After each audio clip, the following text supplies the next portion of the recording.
Good morning, good afternoon, and good evening. This is the Chronicles of Apple from the Apple of My Eye. Anita Pua Medaberet Ibrit Rakasat. Anyhow, learning some Hebrew. Not good at it, but we can certainly try. Shalom. Well, Shabbat Shalom, because it's Friday now. And I'm really praying for Israel to, I'm praying for the keys for Israel in terms of unlocking a lot of these closed doors all over the world, and in particular the journalists. And it reminds me of when Jesus Christ stood on the water, which apparently is a story that is very well known to a lot of Jewish people, is Jesus Christ standing on the water. And what that water it means is, in my opinion, okay, and solely in my opinion, but I think it's true, is that the water is the media. And Jesus Christ said, do not be afraid. Step out, step into the water. You can stand on it. And so I'm going to go over some keys, okay, which I believe can help when it comes down to breaking down the journalistic bias that's going on in this world. Um, I'm going to just kind of give some introduction first, because I do say that my name is Apple. Good morning, good afternoon, and good evening. This is the Chronicles of Apple. I would always tell people it's Apple, but the Lord is putting in my heart to kind of give an introduction, a little bit of why I am in support of Israel and why I'm doing these videos, which is for obvious reasons. I don't believe in terrorism. But I also believe that I am not the only one who does not like terrorism. I think people around the world, um, when you really dig deep and reason with them, they do not want terrorism for obvious reasons. So why is terrorism sort of camouflaged, and they put an icing on it and they present it to people like this is a great thing to do? Let us promote the Jewish nation to have a ceasefire. So the issue with the ceasefire is that the moment the Jews put their guns down, the Hamas is going to rearm themselves, which is a fact. They will. That is the point. The United Nations are going to help them. Qatar is going to help them. And, you have Iran and Hezbollah and all of them sort of rooting for the very same thing. So, anyway, let me go back to introducing myself a little bit. My real name is Jacqueline V. Iliera. Okay, so Iliera. Okay, my name is Jacqueline V for Valer Iliera. So give you a little bit of a background. Okay, so I'm a Filipino. I have some Spanish blood in me. I know all my ancestors. None of them came from Israel. Okay, so off the bat, I am flat out Gentile, as Gentile can get. So, but I do have relatives, and I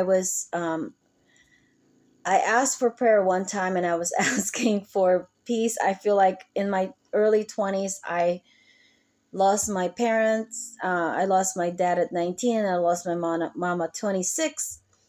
And both my parents are raised me Catholic, but I did have Christian background in terms of my aunts coming from overseas. They would continually come to the Philippines in order to introduce us to the Bible and Jesus Christ, the life of Jesus Christ. So early on as a child, I had numerous experiences which are miraculous. I have at least two. I've witnessed two healings within my neighborhood. This is not to say that we always had healing. It's just that those two instances that I've observed, it was from a person who was a seminary student, and we called him Brother Boy. And he would call on the kids to come over, and we would pray for a person that is suffering from a stroke. One girl had a stroke at 16, roughly that age, and she basically was limping. And I remember feeling bad for her. And the next thing I know, I was invited to um, come over, and the pastor was instructing all the children to lay hands on the sick, which is our neighbor who was 16-year-old girl. Well, I was at the doorway because I came in late, so I watched. I'm like, I don't know what they're doing, first of all, but I was so, Apple, you better go there. So Apple is my nickname. Real name is Jacqueline Sharon. Okay, so they said, Apple, come over. I was a little girl, and I don't know what they're doing. I'm not really, you know, I'm not trained into Christianity at all. Okay, I'm just a little girl, and I watched, and they all prayed for this girl, and I was there towards the last bit, like the last 2 minutes of this praying.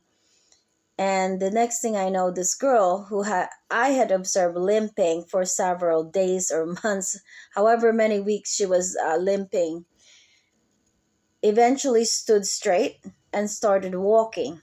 And so I thought, I'm like, oh, okay, so this is what people do. Every time somebody's sick, some guy named Brother Boy will come over, and everybody, all the kids lay hand on the person, and then she'll be walking and doing well. Another case that took place, this is in 58 Pedro Cruz. I lived in Manila, Philippines. Another case that I've observed is this my cousin who developed some kind of a limping issue as well. Now, I can't remember. There was a time where my cousin got hit by a car. It could be that. Or she got sick and came down with some virus. Anyhow, again, I was coming down the staircase. Okay, one of them I was going up the staircase, the other one I was coming down the staircase, and I observed everybody has to pray for my cousin, Christine. So everybody laid hands on her, and she eventually was told to get up and walk. And I didn't really see any difference. She was still limping. But in a matter of about a week, I observed that she was walking straight. So anyhow, in both those instances, I wasn't necessarily praying. I'm just observing. I was just a little girl. Going back a little bit younger age, and I'm telling this story because to kind of give people a background as to why I totally believe that the Lord is healing Israel, especially in Shabbat. It is highly biblical.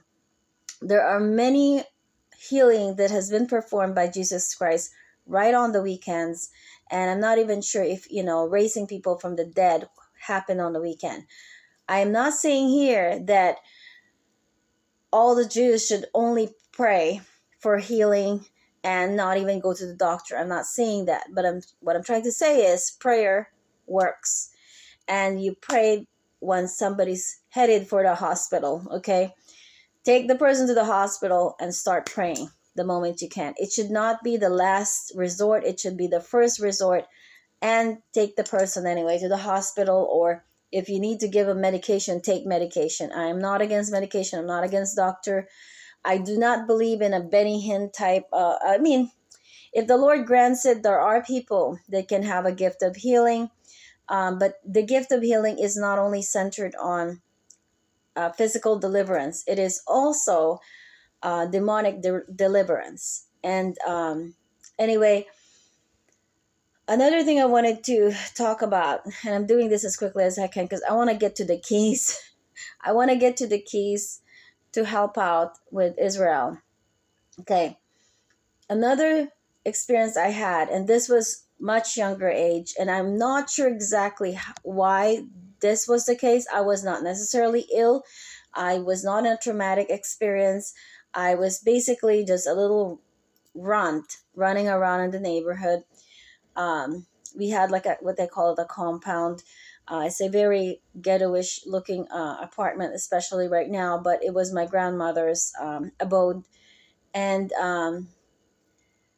anyhow, in that place, I remember I would be playing, I would run around, and I would trip, right? So when you trip, you are in pain. But one time, and I was not yet able to talk, I remember my father telling me, do not cross this boundary. I was on the second floor, and we have two doors facing each other, and about a 30-degree incline of staircase that had no carpet. It's just wooden staircase, staccato, like you can see someone's feet when they're walking down the staircase. No carpet. Anyway, I was on the second floor driving my little bike back and forth, back and forth. And my father would put a barrier.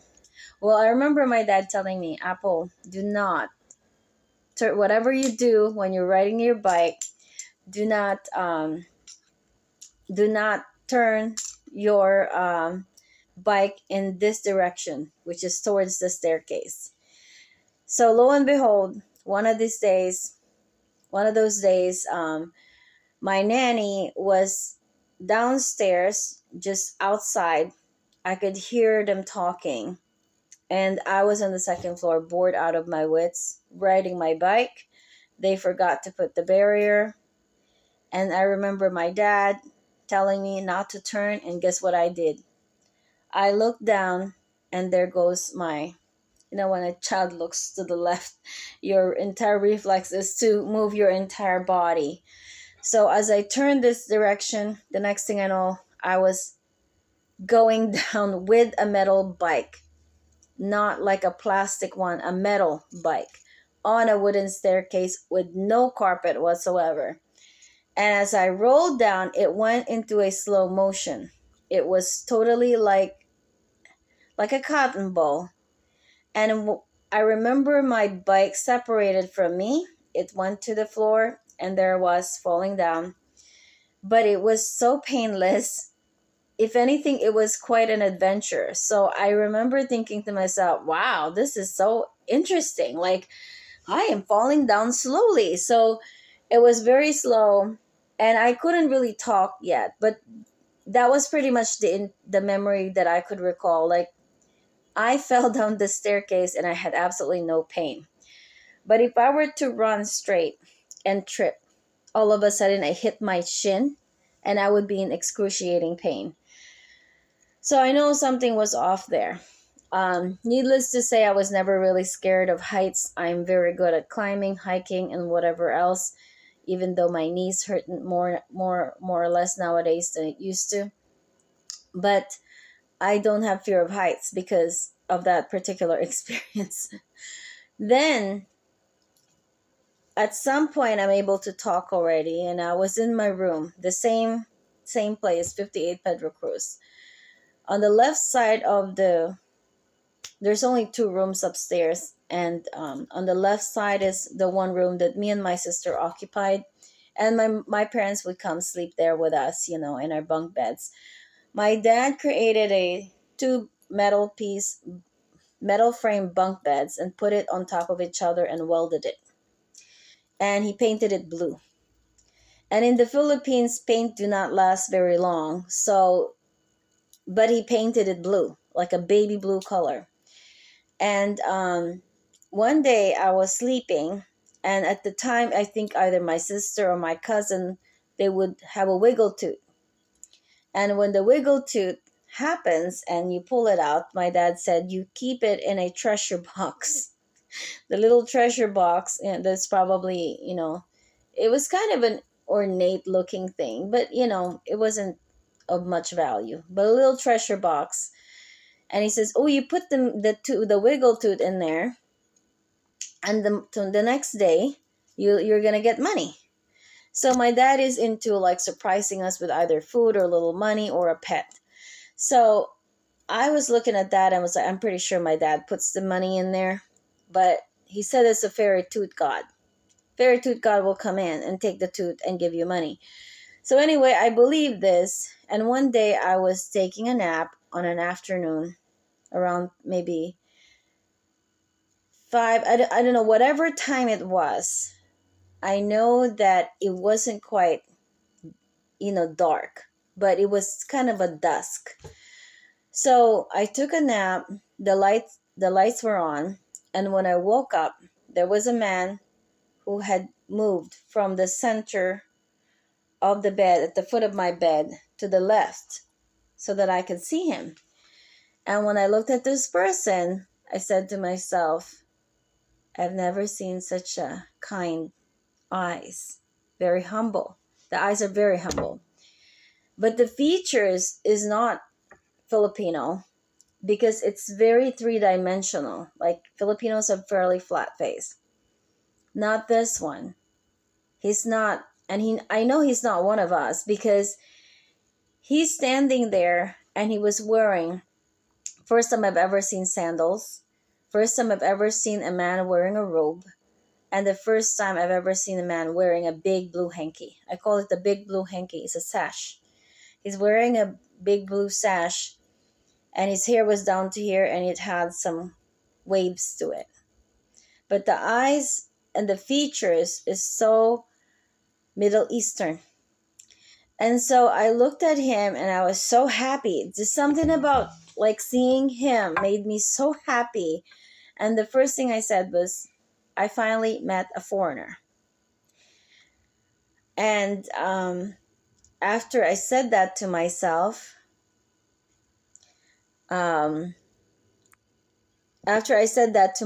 here's a friend of mine and I'm trying to concentrate here. After I said to myself, here's a foreigner, I finally met a foreigner. And I was so happy. And I blinked, and the next thing, I was long sitting on on the bed. And the person is it is literally just standing. It's as far as we're maybe like 2 to 3 feet away from my foot. And this person was standing there, just looked at me, and in a blink of an eye, gone. So anyway, I was so excited. I ran, and downstairs my mom was sitting on a table doing a lesson plan. And I said to my mom, Mom, I finally met a foreigner. And he looks like this. So I described the person, right? And then my mother looked at me as though I had died or something. She was just like in shock. The first thing she said was, what did the person tell you? It was as though she was like, she has to know. And I said, nothing. And so she repeated, what did the person tell you? He has to have told you something. And I said, nothing. And so she said, and then there's my nanny from Mindanao. Mindanao is Muslim. Then more people came. And my mom says, look, Apple just saw somebody, just a while ago. And okay, Apple, tell us, what did you see? So I would describe the person, right? And I told my mom, I think he's old. So I was like, why are people so fascinated over the fact that I met a person? Okay, when I woke up, I met a person. So I'm assuming everybody has had an experience. And this must be the fairy tooth god. This is what I'm thinking. He's a fairy tooth god. He shows up to look for the tooth in the treasure box, which I thought my dad puts the money, but there is a true fairy, and I thought that image is, which my mom already assumed is Jesus Christ. I thought that was a fairy tooth, and he was a very famous person showing up in everybody's dreams. It's not a dream. Everybody has seen this fairy tooth.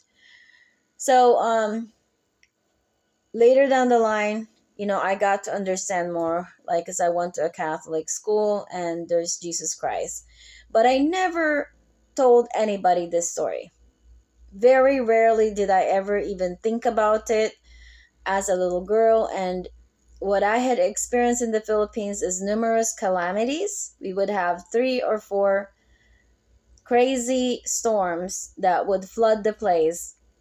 And that was in the 80s. And sure enough, there was a lot of rumors about the 666, and there were even items in the Philippines that had, if you use a magnifying lens, you will see that there were 666 on them, on the bottom of the item, like Johnson and Johnson, for example. So this was my experience as a child. But later down the line, my mother was, I was 26 and I've lost my dad at 19. And when I lost my dad at 19, I was grieving over the fact that I don't have my dad anymore. And I would never be given in marriage by a father like him. And I was sort of grieved. And in that moment, there was a message that came in my heart. And it said, I saw you running after your dad.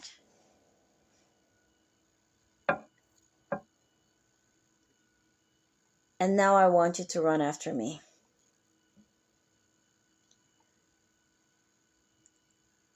I saw you running after your dad. So I took your dad because I want you to run after me. So what that means is that losing my father, and praise God, because at one point my dad, I remember he was so happy. When he was still alive, I was probably 7 or 8. He came to all of us and said, by the way, Apple, you have a father in heaven, telling me and my sister, you have a father in heaven. And I was like, what? What's a father in heaven? What can he do for me? But interestingly, at 19, when I lost my dad, that was meant to be. The Lord took him so that I could run after my dad. So I think I'm trying to relay this information so you have some understanding as to why I totally trust that the Lord hears our prayer. Not just mine, I am a nobody. But He hears your prayer. And if you come across this video, I want you to understand that the Lord is waiting to hear your prayer. He looks out for you. He loves you. And I know personally, I'm not worth it. Okay? I'm just a nobody. I'm a nobody trying to tell people. I'm trying to encourage people to pray. And if anything, I pray that you be inspired, And there is a way. There is a lot of help for Israel. There is not just, it's not just the fact that you have the IDF and the Iron Dome and all that stuff. It's not just that, okay? There is a Father in heaven that is protecting Israel.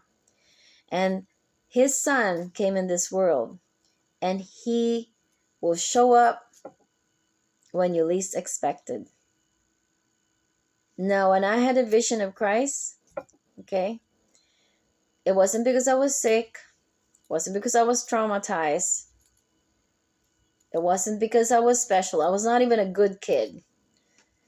And that grieves me as well. The fact that I wasn't a good kid and He showed up to me. Okay. I used to have temper tantrums like crazy. I was well known in the neighborhood as being this crazy kid. I look like not Dennis the Menace, but Lila and Stitch. And so why would someone like Jesus Christ even show up to me? Okay. Nothing special. If anything, I was a troubled, crazy kid. It's not worth the time. But to this day, it's a mystery. And but that vision itself, I wouldn't say that I was a Christian because of that particular vision. I didn't have the knowledge of the gospel. It wasn't until I was in my early 20s. Well, I was 19 when my dad passed away. And shortly after that, I was acquainted with people that had encouraged me to read the Bible. And I honestly wanted to read the Bible. I had quite a bit of influence with evolution. I aced it, but I still believe in Jesus Christ. I mean, I find it laughable that the aliens kind of look humanoid. And I think that the Big Bang is an explanation. It's a statement that actually still depicts and makes people wonder who started the Big Bang. Okay, even if you were to say millions and billions of years ago there was a Big Bang, how'd you come up with that? How'd you come up with a Big Bang? And who else could perform a Big Bang but God? But I was becoming tainted by worldly things, and in particular the scientific mentality and all that. Even though I had experiences that are downright miraculous. I just could not, I'm not sure about the Bible. So I said, I'm not sure if the Bible is real. And I would hear my mom also. She didn't know any better. I remember her saying, well, there's more than one way to heaven. But then I would have relatives that would say, no, there's only one way to heaven, which is Jesus Christ. Or my mom would say, oh, some people are born gay. But then as I went to college, I had one Christian come and tell me, no, there's a reason somebody acts like a gay person, and it's not because of genetics, because they can't have kids. So there's just a lot of conflicting information, obviously, when I was in college, that I was a little bit, I would say I was distant from the Lord. Um, and I was challenged to read the Bible. And I honestly thought, I'm going to read the Bible so I could tell all the Christians, look at all these discrepancies in the Bible. It can't be true. Some information is lost in translation. So this is what I thought I was reading the Bible for. But each time I read the Bible, I kept falling asleep. And then finally, my mentor says, well, you cannot be reading the Bible like you would read a chem book. It's not a chemistry book. It is the Bible. You need to ask for the Holy Spirit. So I finally asked for the Holy Spirit, and lo and behold, I was able to read and finish up some parts of the book of Genesis. Much later in life, at 26, well, before that, I became a Christian, and it's because I was reading the Bible. It was like my second job as a therapist. I already graduated. I had a candle lit, and in my 2-bedroom apartment in the middle of Delano, California, I sat down and I would read the Old Testament. And my mind I would do things like even tabulate. I would tabulate the number of animals that were to be sacrificed, and I had a line that I was putting it on, and I would just be deep into my studies. And then as I was reading the book of Leviticus, I came to realize that the medicine is far behind when it comes down to quarantining, when it comes down to hand washing, and also the sanitation technique, the diagnostics. It was all in the book of Leviticus. Genesis, Leviticus, Deuteronomy, a lot of those things are coming from, well, especially Leviticus. It has all of the sacrifices described.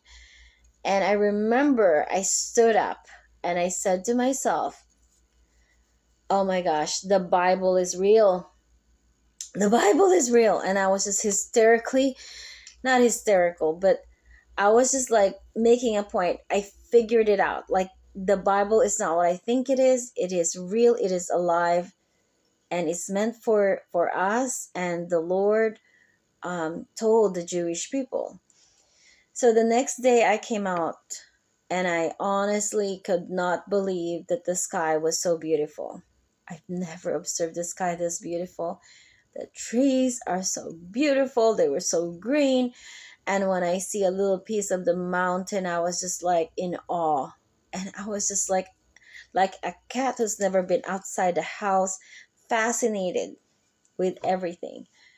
And I was just so overjoyed. And I noticed that I had no more fear of death.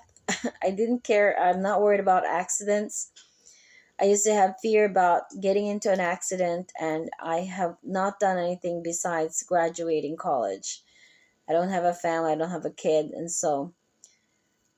But right after I said, the Bible is real, the very next day, as I was driving in the days to come, I had absolutely no fear of death. And I was like, oh, I'm going to be so happy in heaven. And even if God just turned me into a little worm, I am going to be so happy. I'm just going to be the happiest worm in heaven. And I would look at the clouds and I would see how like the Lord is reaching out to me. I would look at the clouds and I could, I would just be overjoyed. I could see almost like okay, that could be the finger of God right there, you know. And I'm like this little girl that the Lord is picking me up. And I would just be in such joy that I literally told the Lord, I said, it doesn't matter to me if I get married or not. I just wanted to, you know, I'm just happy. I'm just happy to be a Christian. Nothing else is more important or joyful than this. And I never had, like, I would never hear God in my ear and some odd thing. And I knew missionaries, except for that one time with my dad, where I feel like, I was in grieving over the fact that I lost my dad and I was at a wedding. That part there, it was like, you know, it's not an auditory thing. Something drops into your heart and it will tell you something. That I've had, but never like I would not hear like directives or anything like that. And I was even going to a Pentecostal church at the time. And I was like, I don't hear God saying anything to me, except maybe as long as I read the Bible, then I hear from the Lord. So that, I believe, is how we can hear from the Lord, is through the Bible. But anyhow, because of my experience as a child, by 26, I was losing my mother, and few months before she had died, I remember listening to the song I Can Only Imagine, and I was also thinking about I was thinking about my mom a lot. And then I recall that I went to my mom and I said, Mom, I saw this man. I think he's a foreigner. I finally met a foreigner. And I was remembering how I was describing this person to my mom. And that was somehow so important for me to tell her. I was like, but I'm kind of like, how come I never did anything in my life for the Lord? I didn't become a nun. I didn't become anything other than what I am, and I'm a Christian now. I'm not gonna be a nun. So I was thinking how I have lived my life where I have not never really served the Lord. So anyhow, when I finally met my mom, I realized she was dying. And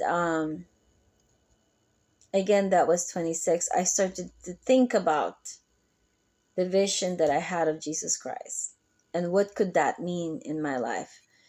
Anyway, fast forward that I did a lot of research. I came across news about Muslim people committing suicide bombers, and things like that, men and women committing suicide.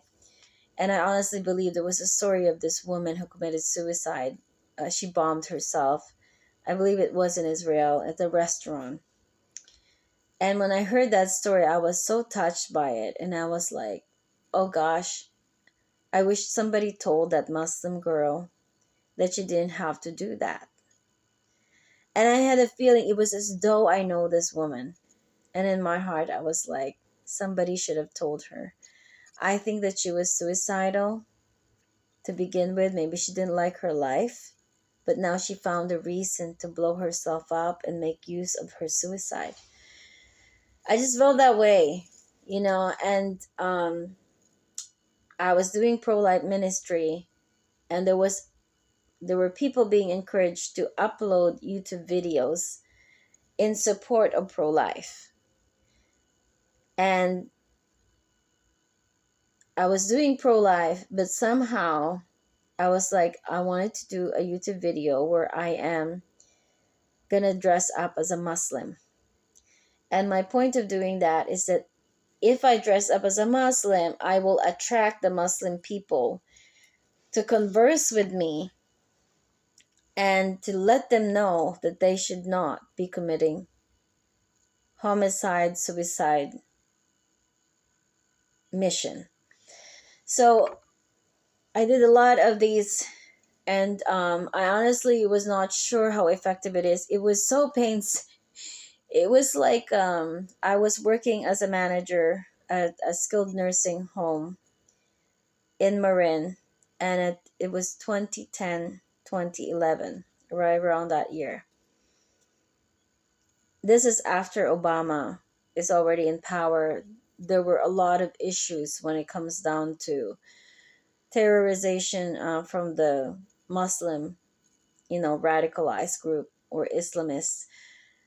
Anyway, and I wanted to get to the whole keys.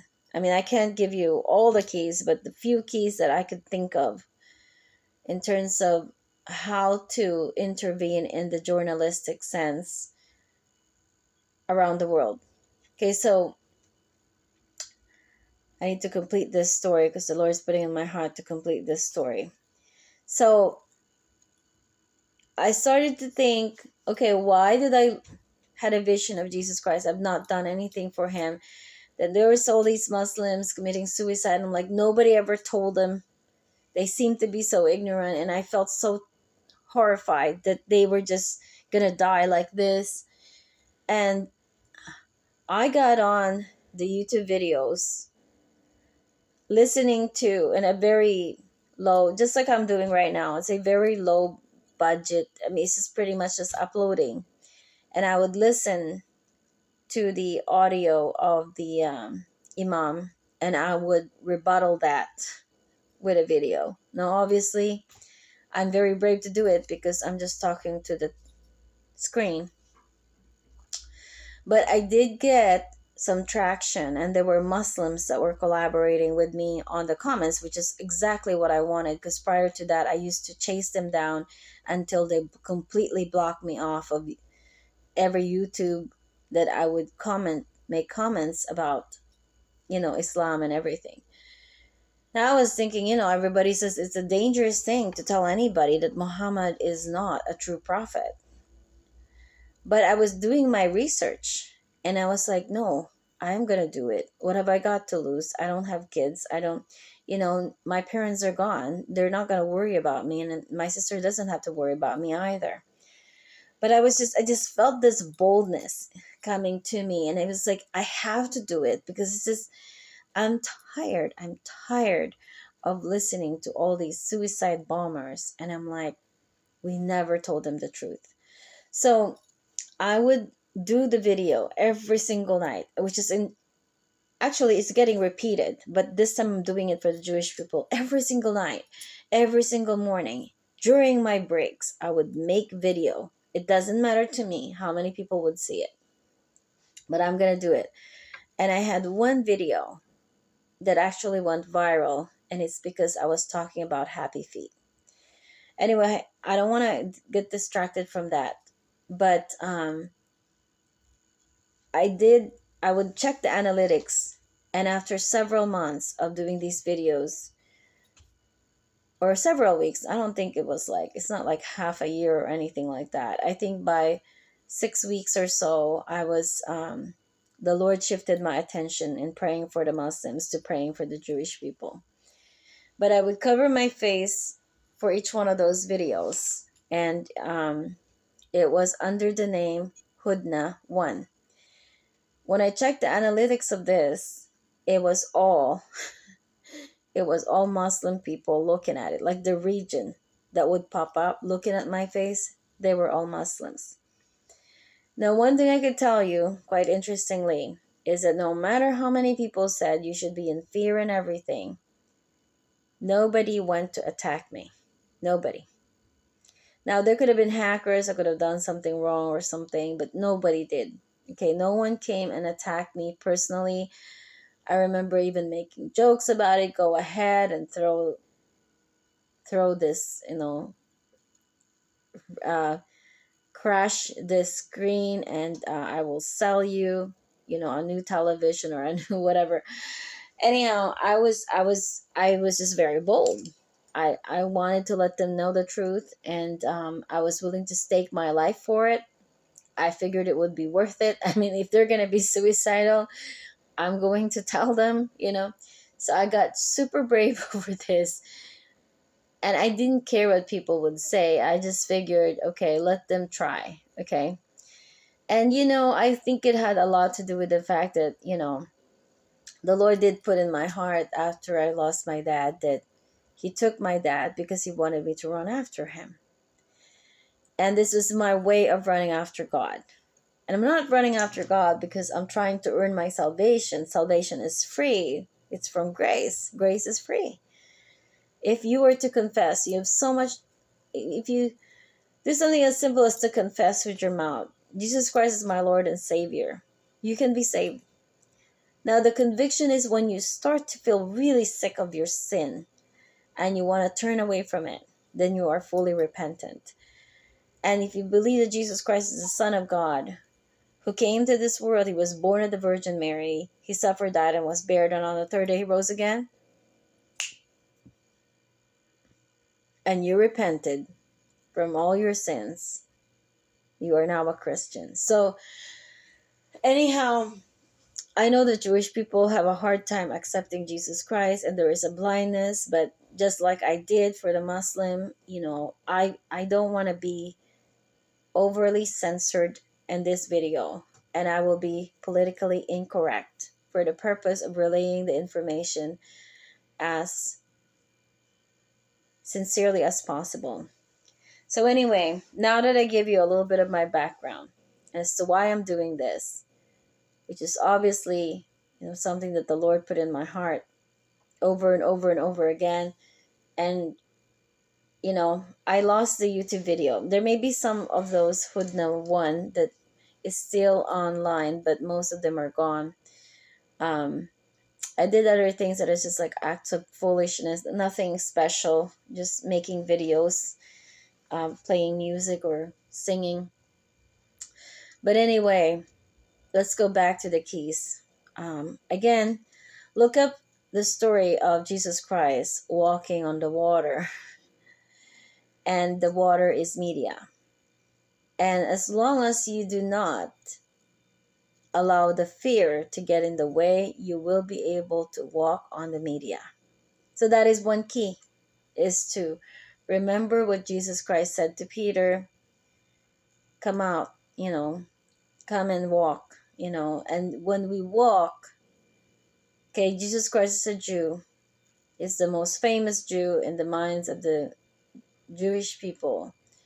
But Him walking on water is the significance of the media. And when you have no fear, you'll be able to do your work. But you have to renounce the fear through faith. So that's one key. The other key is to ask why. Ask yourselves why, and ask people why. Ask a journalist, why are they supporting terrorism? Why do they think that the Jews need to give up their guns for the purpose of ceasefire, knowing that the Palestinians are regrouping? The more you ask why, it's going to change the atmosphere in the media and among people. Another key is actually singing. And I think that's what made David and Solomon so special to the Lord, is their ability to sing to Him. And they were not perfect human beings, but they sing to Him. So singing to Him is a definite key. Another key is to allow the women and men to bear witness. Bearing witness, if you look up the story of Elijah, I'm going to talk about Elijah another time, but Elijah and Elisha are the other keys in this entire ordeal. Israel cannot afford not to pray.